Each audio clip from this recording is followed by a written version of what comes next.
from Eurovision Ireland. I'm here with Mimicat from Portugal. How are you doing? Hi John, I'm doing very well, and you?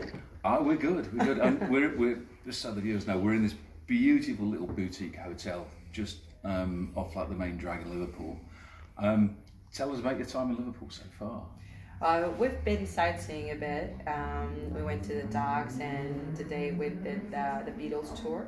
So we went to see the houses and to see the the remarkable places that they speak of in the songs.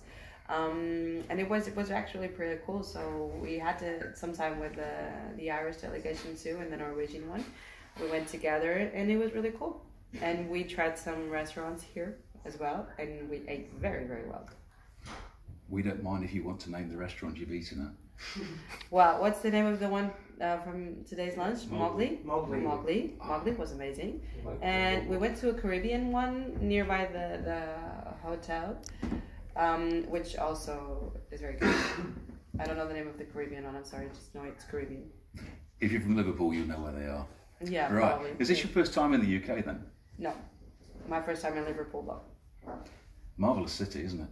It is. I didn't know what to expect, really. I had no expectations, and it surprised me because it's so cozy. You know, I feel like it's very delicate in a way, but it's very industrial in another way. So it has the small houses. It doesn't have that many large buildings, and it feels very a very cozy city. It's very welcoming. Yeah, it's beautiful. Anyway, I'm loving it. Yeah. So you rehearsed yesterday. How did your rehearsal go? How does the staging compare to Festival de Canção? Well, it's a little different. We tried to achieve different things here. We wanted the minimalistic kind of look, but without losing the cabaret-ish effect. So we wanted closeness, but we still want some drama. So we're trying to achieve that. We're still working on some lighting effects and all that, but we're getting there. We saw the clip yesterday and we thought, yeah, it was only 30 seconds, but we thought, yeah, this has got something about it. And you've got Ireland after you, so that could make things very interesting. And very hard too, because from what I saw from the preview, it was amazing. So those guys can put up a show. We've seen each other's in the pre-parties, and we actually talked a lot, so we're close, I think. And I've seen them live. They're very, very good live, so I can't wait to see what they have in stock. Yeah, so you mentioned the pre-parties. We know you've done a number of them. Yeah. Tell us about the experiences in the pre-parties around Europe. It was pretty cool. We had the contact with the fans, and I was not a Eurovision fan at all, so I was not prepared for what I was getting myself into. It was a whole new world opened up to me. It was just like that. But it was amazing. People are so loving about mostly all the contestants. I didn't feel like I was special.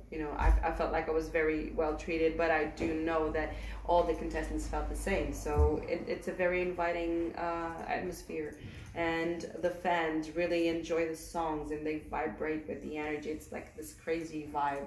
It was pretty cool with the fans, but then socially, the experience of knowing all the colleagues and the contestants from other countries, it was very interesting, and I honestly think I made new friends, which is also a plus on this kind of environment. So I'm pretty happy with what I've done so far and where I've been.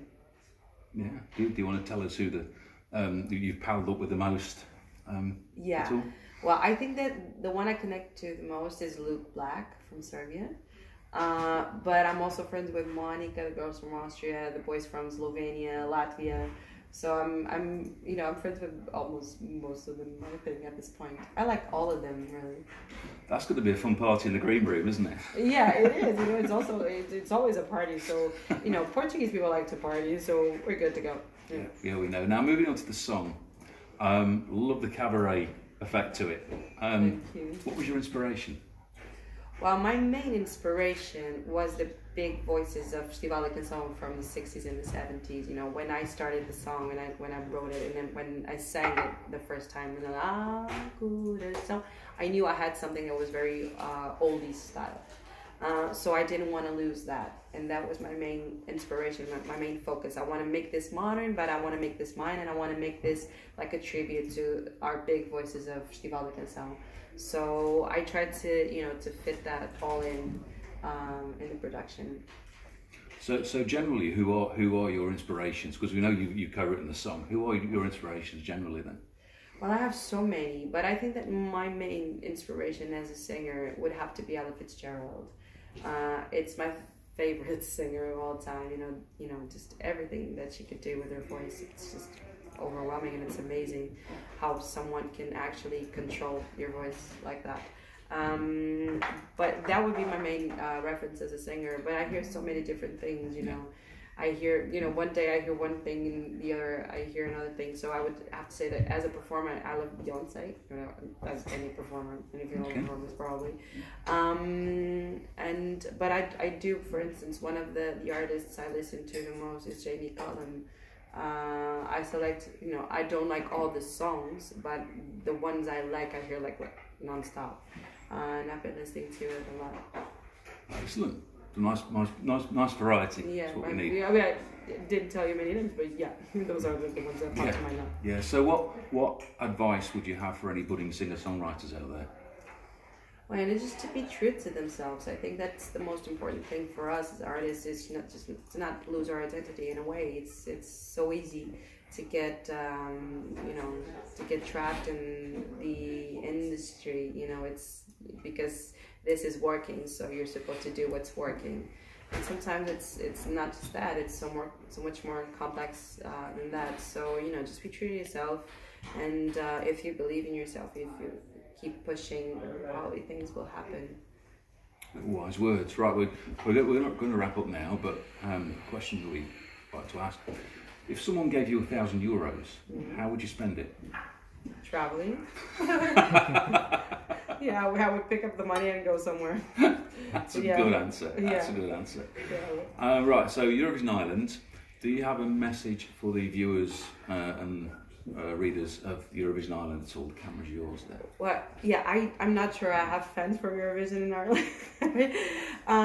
But if I do, guys, thank you so much for the support to the song. I know that, some people are very intense about the song, and it's pretty amazing to see how much the song touches you and connects with you. So thank you for that.